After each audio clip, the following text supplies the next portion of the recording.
국민과 함께 미래로 갑니다. 예, 앞에서 말씀드렸듯이 오늘 한국 수어의 날을 맞이해서 국민과 함께 미래로 갑니다라는 말을 우리가 조금 어설프지만 우리 수어 통역하시는 분의 행동을 보고 따라 했습니다. 그리고 오늘 회의는 특별히 수어 통역을 지원합니다. 수어는 농인의 공용언어로서 지난 2016년 한국 수화언어법 제정을 통해서 국어와 동등한 자격을 부여받았습니다. 앞으로 수어를 통해서 농인과 비농인들의 소통이 더욱 자유롭게 소통되고 또 농인의 권익이 신장될 수 있도록 국민의힘은 계속해서 노력해 나가겠습니다. 지난해 대왕고래에 이어서 동해 울릉분지 일대에서 최대 51억 7천만 배럴의 가스 석유가 매장되어 있다는 용역 결과 보고서가 나왔습니다. 현재 탐사 시추가 진행 중인 대왕고래에 최대 140억 배럴의 매장을 추정하고 있어서 동해가스원 추정 매장량이 총 191억 배럴을 넘게 됩니다. 우리의 에너지 수입 의존도가 94%가량에 달하는 상황에서 대한민국이 에너지 자립국으로 도약할 수 있는 역사적 기회를 맞았다고 할 수 있습니다. 최대 2천조 원 규모의 동해가스원 프로젝트에 성공할 경우 에너지 안보를 확립하는 것은 물론 그 경제적 파급력이 그야말로 막대합니다. 우리 청년들에게 새로운 기회가 열리고 복지 재원 등이 넉넉해지면 국민의 삶이 크게 개선될 수 있을 것입니다. 그럼에도 민주당은 대왕고래 프로젝트 예산 497억 원을 전액 삭감해서 국민들의 기대를 짓밟았습니다. 국가의 100년 대계보다 자신들의 정치적 이익을 앞세운 것입니다. 국민의힘은 향후 추경 등을 통해서 대왕고래 프로젝트 예산을 복구시키고 본 사업이 차질 없이 추진될 수 있도록 최선을 다하겠습니다.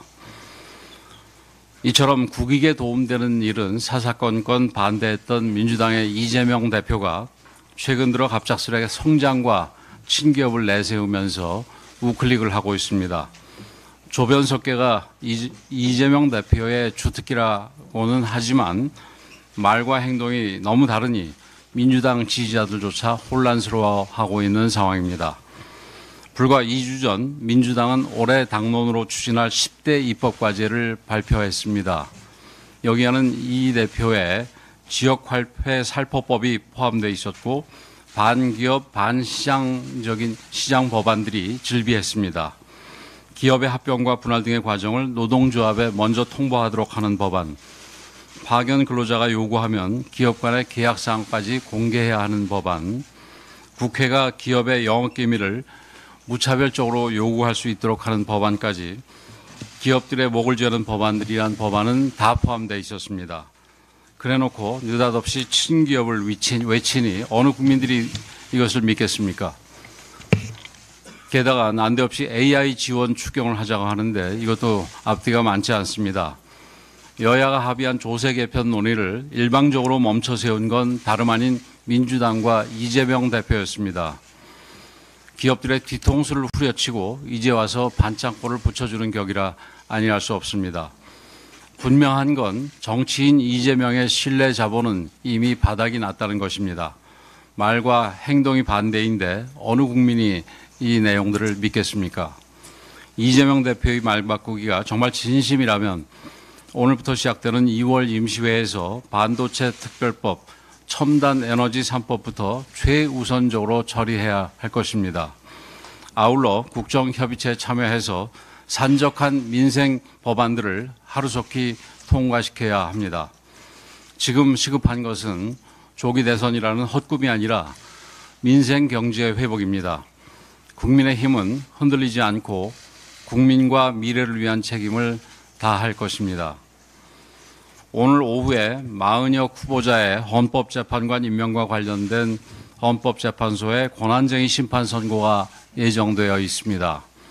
민주당은 벌써부터 헌재가 위헌 판단을 내릴 것이라고 주장하면서 최상목 권한대행이 임명을 지체할 경우 탄핵하겠다고 협박을 하고 있습니다.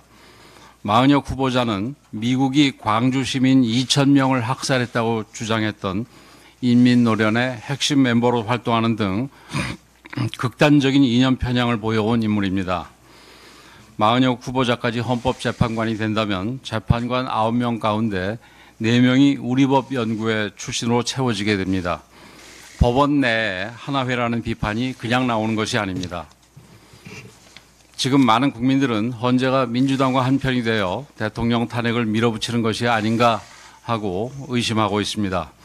탄핵 심판이 무리한 속도로 편파적으로 진행되면서 헌법 학자를 비롯한 각계의 우려와 비판도 줄을 잇고 있습니다.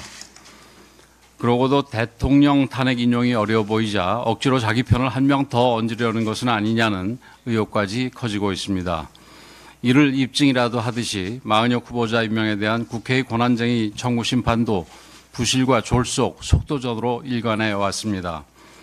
최권한대행 측에 제대로 설명할 기회조차 주지 않더니 선고를 사흘 앞두고 그것도 오후에 설명 자료를 요구하면서 오늘 중 제출하라고 요구했답니다.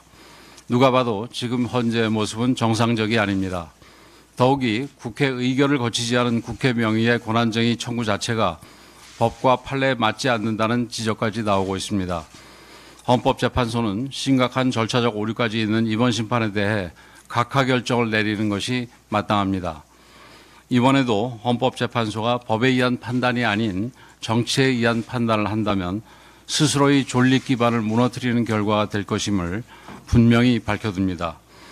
국민의힘은 무너진 법치를 다시 세우기 위해 국민과 함께 모든 노력을 다하겠습니다.